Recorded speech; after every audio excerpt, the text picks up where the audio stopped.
Researchers have developed a spray containing a molecule that adheres more tightly to cells, making it impossible for nCoV to enter. Although vaccines can contribute to bringing the world back to normal after COVID-19, the mutated nCoV frequently requires the development of effective drugs. In a new study published August 16 in the journal Nature Microbiology, experts from the Weizmann Institute of Science, Israel, the Pasteur Institute, France, and the National Institutes of Health, NIH, USA, describe a treatment method new to deal with nCoV. Instead of targeting the protein that allows the virus to enter the cell, the team focused on the protein on the cell membrane that allows the virus to attach. Using advanced artificial evolution, they created a molecular plug that blocks the entrance, preventing the virus from attaching to the cell and entering.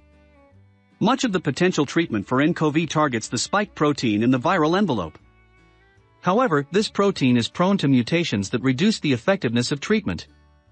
Since viruses frequently evolve, we had to target a non-evolving human receptor called ACE2, which serves as the entryway for the virus, said Weizmann Institute professor of molecular biology, who oversaw it.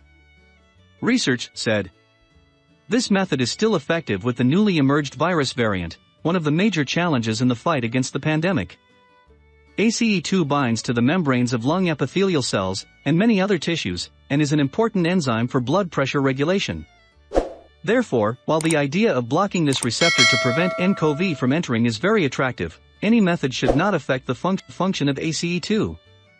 With experience in studying interactions between proteins, Schreiber and his colleagues decided to develop a small protein molecule that could better bind to ACE2 than nCoV without disrupting the receptor's activity. The team of experts, led by Yuri Zaradnik, a postdoctoral fellow in Schreiber's lab, began by identifying the binding domain of nCoV, the short chain of basic building blocks of life, located within spike protein and is responsible for binding to ACE2. Using the virus's own receptor binding domain as a weapon against it, Zaradnik conducted several in vitro tests on a genetically engineered strain of baker's yeast. Because yeast is so easy to control, Zaradnik was able to quickly scan through the millions of different mutations that accumulated during artificial evolution, a process that mimics natural evolution, but at a much faster rate. The ultimate goal is to find a small molecule that has a better grip than a virus. During the review, Schreiber's team found evidence supporting the hypothesis that nCoV is more infectious when mutations increase the virus's concordance with ACE2. The researchers found that after the first round of selection, the laboratory-generated variant was more likely to bind to ACE2, mimicking the mutation that occurs in the binding domain of most of the strongest nCoV variants such as British variant, Alpha, South African variant, Beta, and Brazilian variant, Gamma.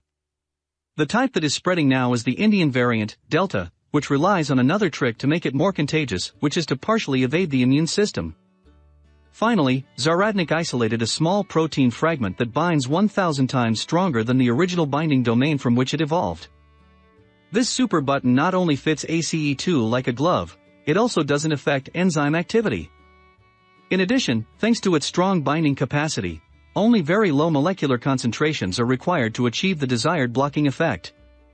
To develop a potential treatment using the new molecule, Schreiber and colleagues collaborated with Professor Yinan Ruddick in the Department of Earth and Planetary Sciences at the Weizmann Institute to create a spray bottle that delivers the new molecule into the body.